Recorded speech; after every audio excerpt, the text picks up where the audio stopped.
Hey guys! So as promised, here's the review for It Follows. I know my last one wasn't the review for it, but I wasn't able to go see it when I expected to, so I had to wait, and now here we are. And my next review will be Unfriended, because I am seeing that movie tonight, and I am so excited. I think I'm more excited for Unfriended than I am It Follows. So It Follows came out this year, and it's about a girl named Jay who has this sexual encounter with her boyfriend kind of guy.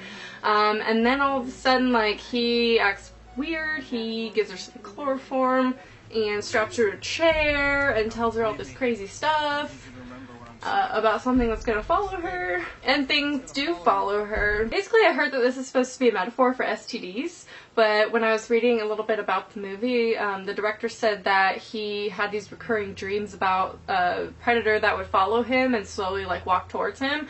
So that's how he was kind of inspired to make this movie. So I don't know if it's, like, supposed to be an STD metaphor or that, but or both. It could be both. Gradually she starts to see like weird things like following her, and they just progressively get weirder and just more intrusive and closer, and basically it's just something that walks towards you. So if you drive away, it'll take a while to find you, but eventually it will find you.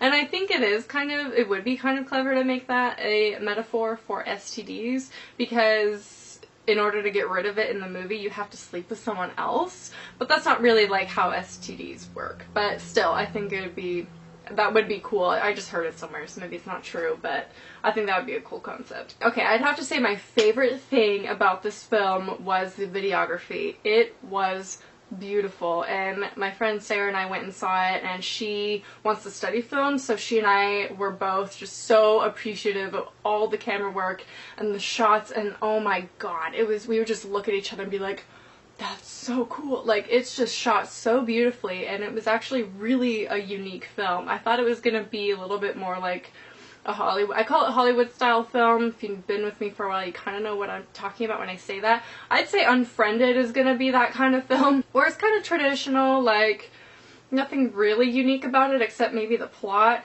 but it had that going for it, and the soundtrack. At first I thought the soundtrack was going to be really stupid from the first song, but no, the soundtrack ended up adding to it, and I loved it. The first scene that we see is this girl running she's running in the middle of the street. She gets in the car, she drives off to the beach, she calls her dad, I want to say, and tells him that she loves him.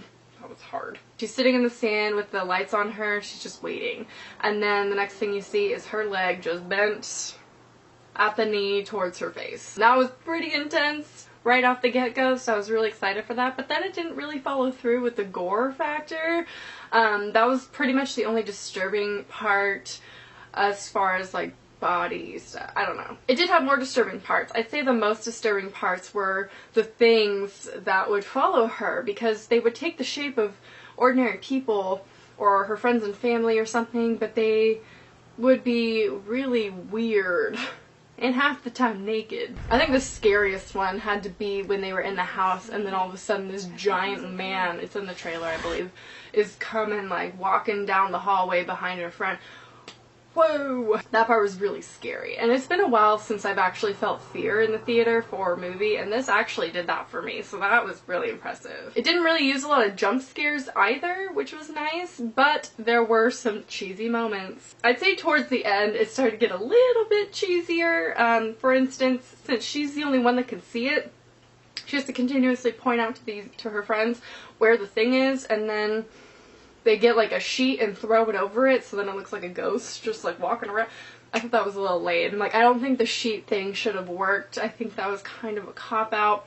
And then they just, I don't know, the ending was kind of dumb. Overall, it was a lot more impressive than I thought it was going to be. My boyfriend kind of talked it down a little bit. He said it would be stupid, or it looks stupid. That's why I went and saw it with my friend Sarah, because normally I see all the movies in theaters with my boyfriend. But he said he didn't want to see it until the day of, and I told him I was going. He's like, oh, it sounds really cool, because he read something about it online and then he wanted to see it, so I'm like, too late. And then he just thinks Unfriended looks dumb, which I think Unfriended will be worse than this one, but for some reason I'm more excited for it. I think it's just been more advertised and more hyped up a little bit. Okay, so there's a little bit of drama with Unfriended. I'm just gonna rant a little bit about it.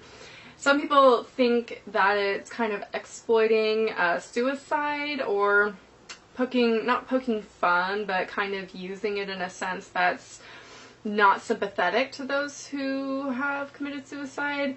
So I think there's a little bit of controversy with that movie, but I'm not too affected by it.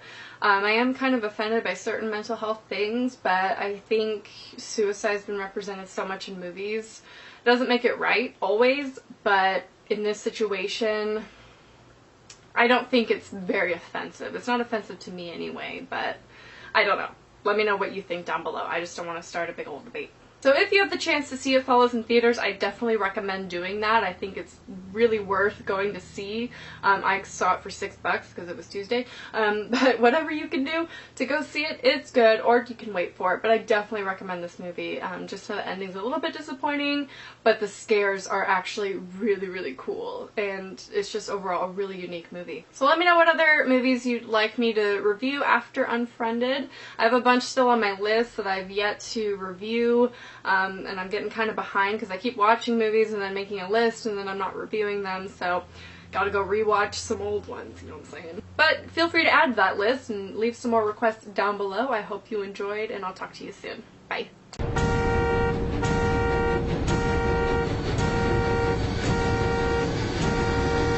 Mary.